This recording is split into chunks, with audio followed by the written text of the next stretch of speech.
Yatanımızda ne için yastık kucaklayız? Yastık kucaklap yatmanın manisi ne mi?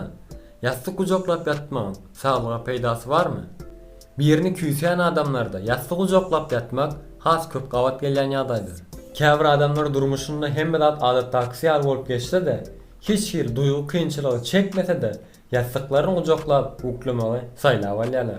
Käbat bu çağalıktan endik bolup Käwatlar hatta öllerinin hem bilmem an düşüncesinde gizlenen küysemek ya da yalnızlık duygusu sebepli yüze çıkýar. Inanmak isler ağır basanna yastıklar bizim en gowy dostumuzdur.